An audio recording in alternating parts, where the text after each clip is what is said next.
เปิดคลิปเปิดภาพบอกว่าพี่น้องเลยมาทางเด็กน้อยนักเรียนพี่น้องเลย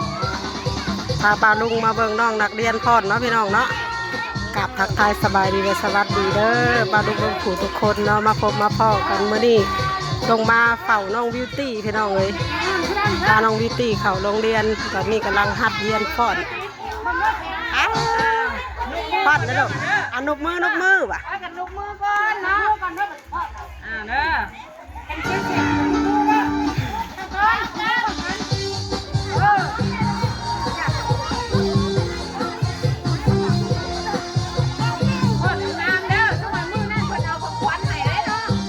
หัดพ่อนเนาะเราจะเตรียมพ่อนวันที่7 ตุลาวันครูที่จะมาฮอดเนาะพี่น้องเนาะหัดพ่อนน้องนักเรียน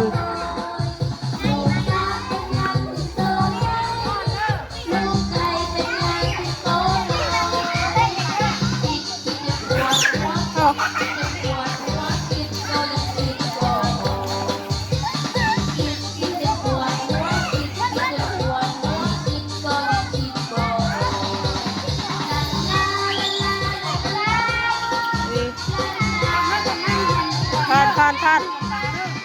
น้องแน่น่ะน้องคนนี้พรงามแท้นี่นะค่ะอ๋อแต่ละคนมีผู้แอลอ่อน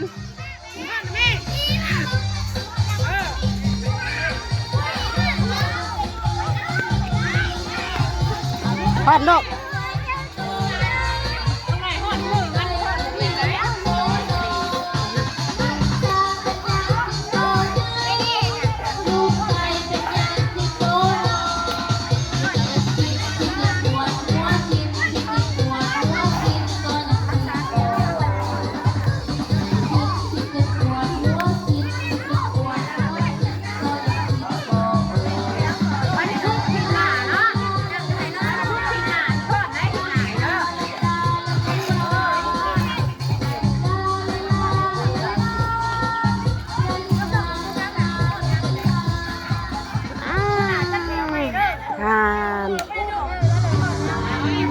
อีกบัดนี้ว่ะลูกมือ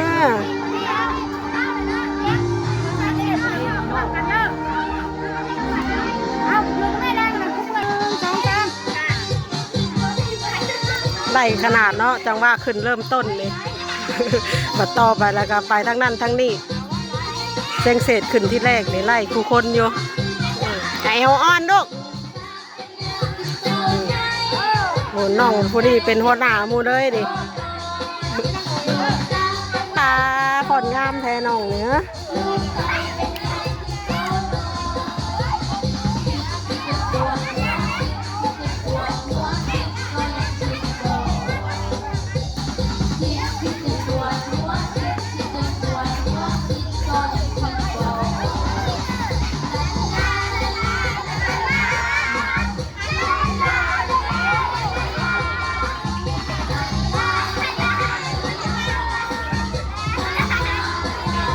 ลงมาเฮียนกับลงมาเฝ้าลูกน้ำก็ลงมาเฮียนน้ำกันเลยพี่น้องเลยยัง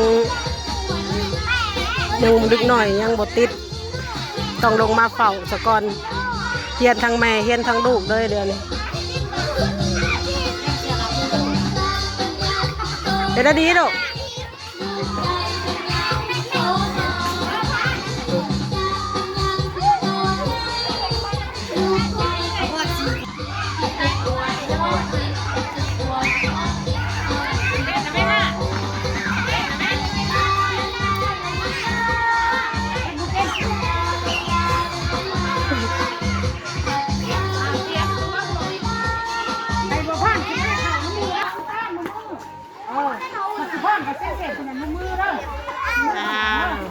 ก็บันนี้ลูก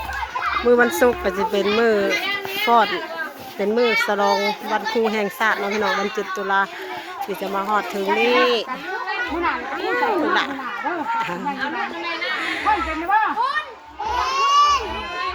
เป็นแนวจังว่านี่แหละมือจัดท่อนไม้เริ่มมือเริ่ม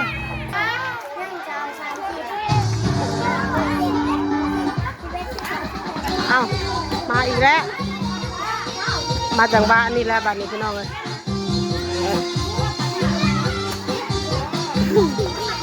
คลิปนี้ก็สิพามาเบิ่งบรรยากาศ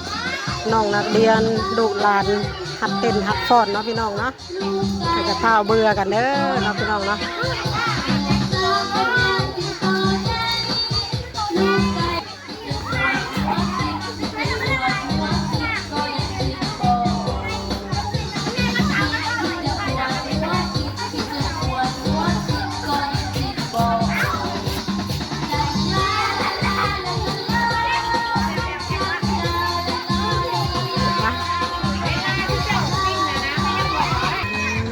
มุมนี่เนาะพี่น้อง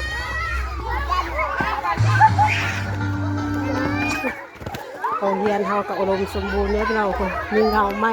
กลมสมซาลงมากับบริเวณลงมาเฮียนกระดูกแม่ก็ลงมาเฮียนพร้อมยังบ่ห้องอนุบาลยังบ่ทันได้เปิดเนาะพี่น้อง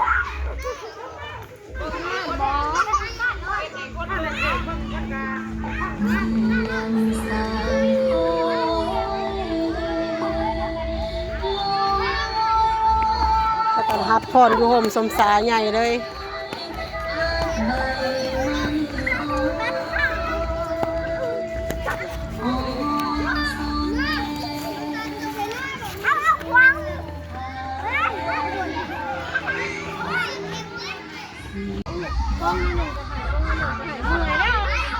ลงมาหรอมีแต่คนลงมาเฮียนนำลูกเนาะ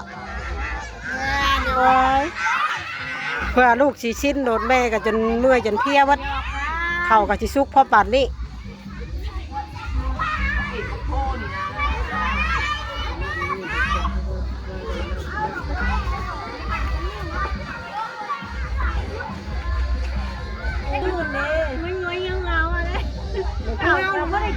เมื่อปลาคูก่อนลูกไป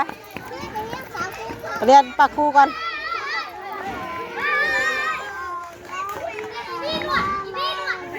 มาใหม่ โดยใช่บายบายปลาคูลูกปะตายเมื่อไรแล้วพี่น้องอะไรเวลาเมื่อแล้วพี่น้องกับประมาณเท่านี้ก็น้องพี่น้องเนาะคลิปนี่กะนี่เราวิขอตัวลาไปก่อนเด้อพี่น้องเนาะมืออื่นก็จะลงมาคือเก่าคลิปนี้กับเขาเก่าเข้ามาสบายดีทุกคนเด้อ